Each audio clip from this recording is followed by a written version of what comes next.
What do people want to know about Doxy? The girls, gays, and days are out there raw dogging it, and we love that for them.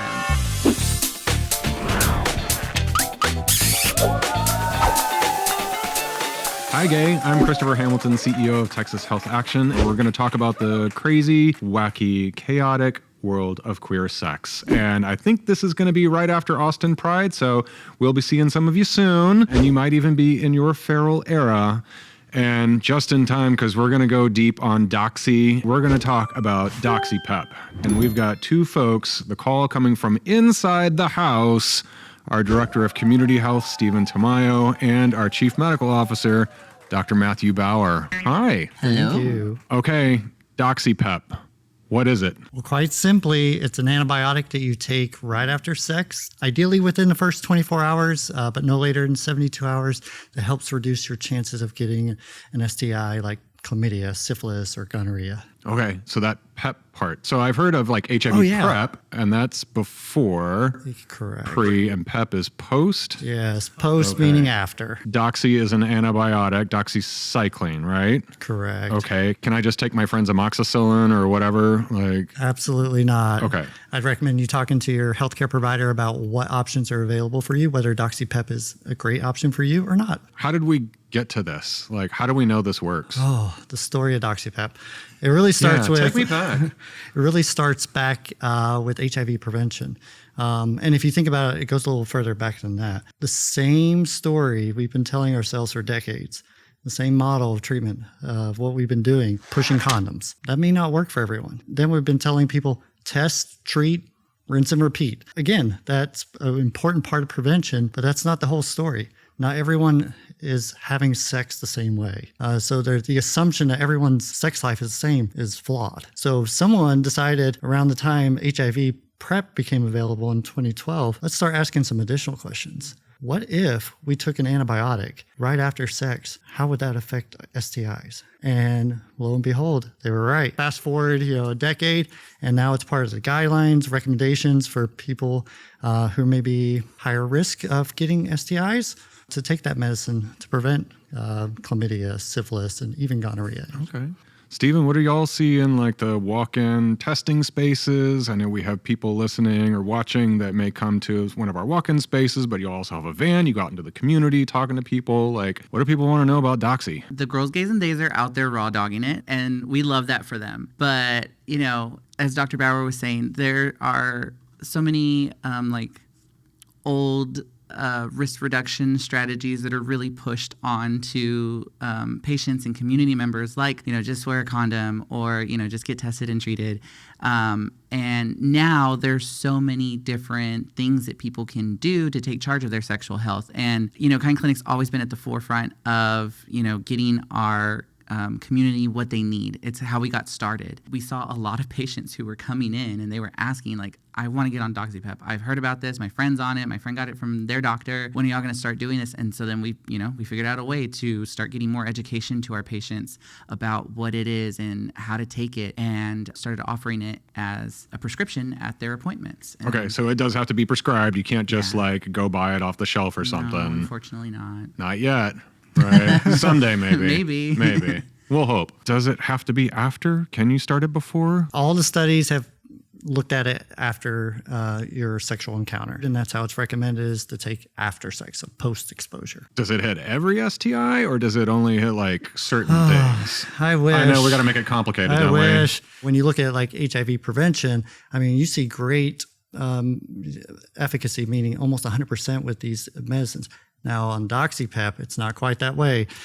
So it hits each one of them a little differently. So chlamydia and syphilis are like really high. It really cuts those down dramatically. Gonorrhea, not so much, because there's a little bit of resistance to Doxy out in the community. Okay, so even if you're on Doxy, it's probably still a good idea then to come in for regular testing if you're sexually active. Absolutely. Especially if you have like symptoms like come see us, come see somebody. And right. I'd take it one step further, even if you're not having symptoms, because the vast majority of people who have an infection don't even have symptoms. Okay. And then that's how we probably end up with some transmission. Exactly. Okay. If I'm on Doxy, should I also be wearing condoms? Stephen, what do y'all talk about with patients, as part of that education? It's a personal choice. So, if a patient wants an extra layer of protection, they can wear a condom. They can take DoxyPEP.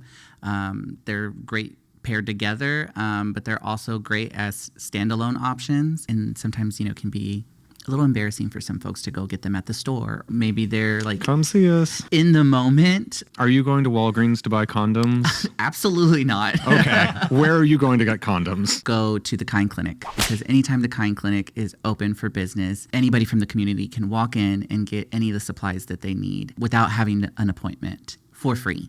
We have a wide range of condoms and lube. Lube? Yeah. Sometimes it can be really hard to find the right condom for you. So we have a little buffet? Yeah, we have a little buffet of options, and you can talk to any of the staff member who are there because they are very knowledgeable about all the different types. We have, the traditional size condoms. We have large, extra large, non-latex, internal condoms, dental dams, snug fit, silicone lube, water-based lube, we have all kinds of stuff. Why is lube part of prevention? It can really help get things moving, for lack of a better term. Classical definition. If somebody's having really rough sex and there's not a lot of lube present, it can lead to tears, which can be then a point of entry for viruses and bacteria to get into the body and cause an infection. What about for people living with HIV? Is there any kind of problem with taking Doxy? Is that no there's problem? No issues at all. I think the biggest thing that I really like to talk about with my patients is making sure that you're taking your antiretrovirals and you're virally suppressed, because that helps reduce your risk of transmitting HIV. And if you want DoxyPEP, that's an option as well. And that undetectable viral load being untransmittable as Correct. well. U equals U. Okay, so we've got HIV PrEP for HIV prevention, as well as being undetectable as another part of HIV prevention. And then we've got DoxyPEP after sex. And you said it was within 24 hours? Ideally within 24 hours, but no later than 72. Okay.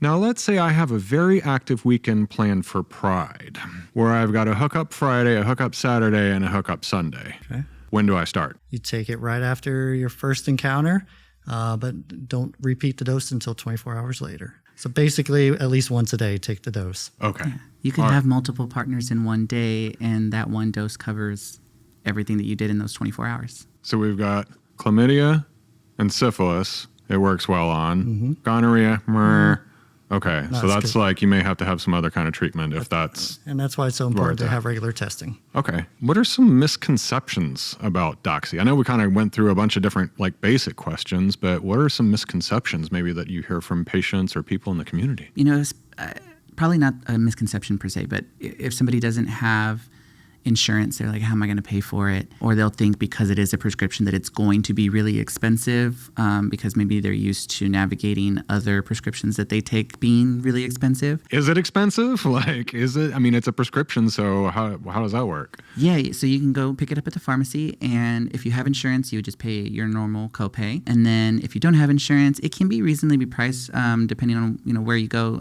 We have a partner pharmacy, Avita, and they're very knowledgeable about working with our patients. You can go in and ask them how much it would be without insurance, and they'll be able to tell you exactly down to the dollar amount what it will be. And these are generic, right? Yes, they've been around for decades. And so that means it's probably cheaper than a brand name something in general. Absolutely. Right? Okay, well, that's good news. So we've got a patient assistance program that can help. We've got knowledgeable pharmacists. If you've got insurance, use your copay. There's all kinds of other stuff. I know we have team members that will help get people to prescriptions, that they need. What else? What was the other myth? Another big one that we see is about antibiotic resistance. Some people thinking that it's not an option for them because they're not as sexually active. In their reasoning, they're like, well, I'm not having as much sex, so I don't need to take that. Do you get resistance, doctor?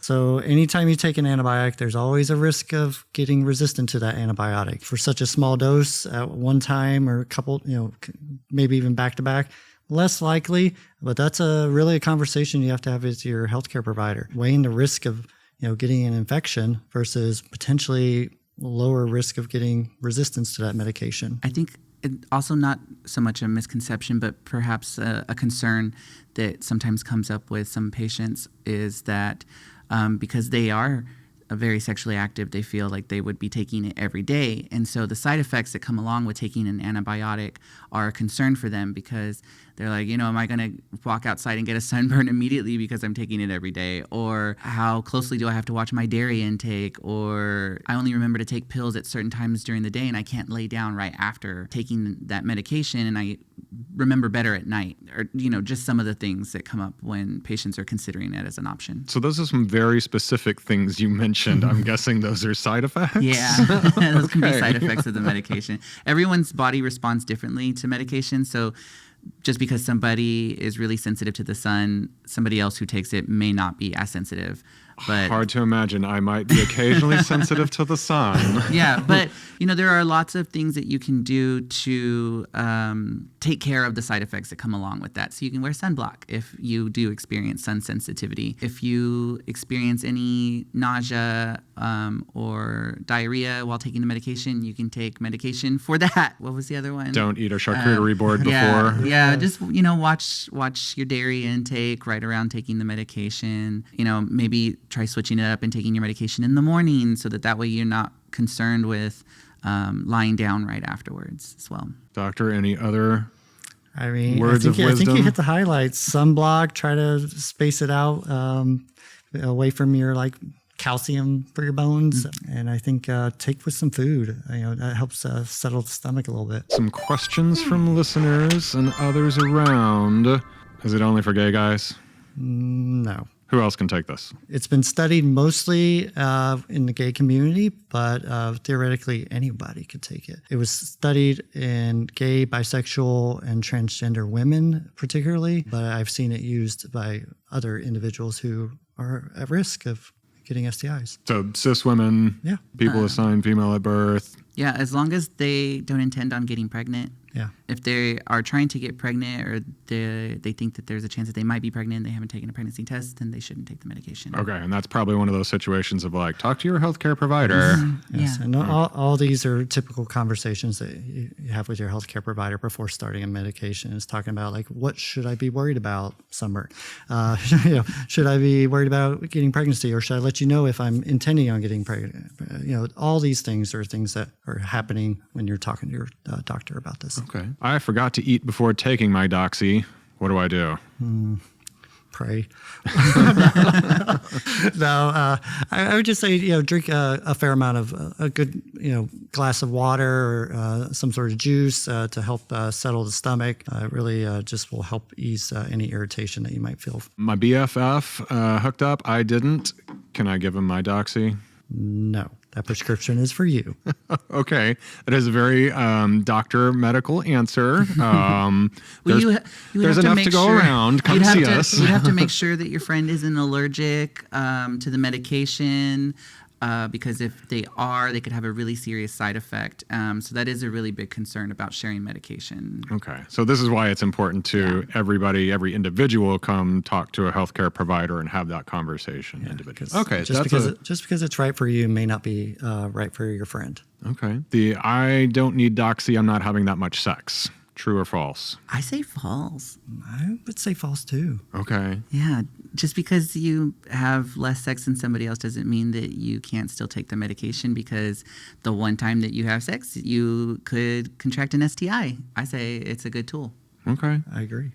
PrEP really changed sex for a lot of people. Is Doxy doing the same thing? I would say, yeah. I think of it, and they're both very much different in what they are preventing. Together, they work it's like Chocolate and peanut butter? PrEP is like your seatbelt. DoxyPEP is like your airbag. Okay, they I like pair mine, well but together. okay. They both protect you, and when you have them, you want them. So I that's how I see it. What have you heard from people, either patients that you've seen over time, people that you're testing? What has Doxy done for them? I think it's really given them a sense of freedom that maybe they didn't have before, because there is a little bit less worry about contracting an STI. Of course, there are other STIs that are not prevented by taking DoxyPEP, but it is a bit more peace of mind.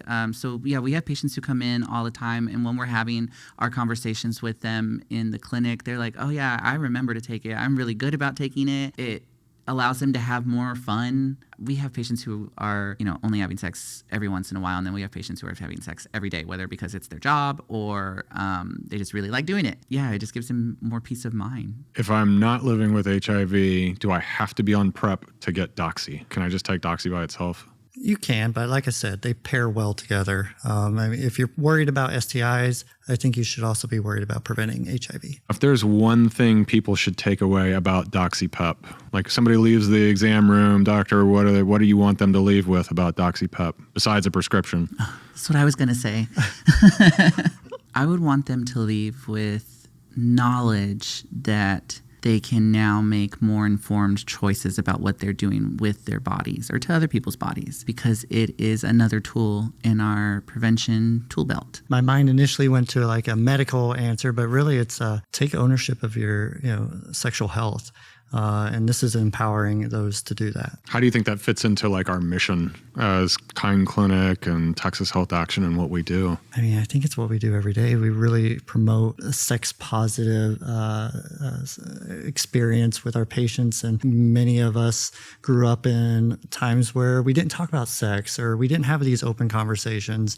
Or we didn't have the pills. I mean, it was abstinence and condoms, and that's all that. And sometimes we didn't even talk about condoms because you weren't supposed to have sex. And so it's really revolutionized how we're talking about this, helped us be able to have more open conversations with our patients in the exam room. They trust us more because now they can open up and, tell us some of these things that, traditionally maybe we're not safe spaces in healthcare. So, yeah, I think Kind Clinic does an amazing job at creating a safe space because Texas doesn't have comprehensive sexual health education in schools.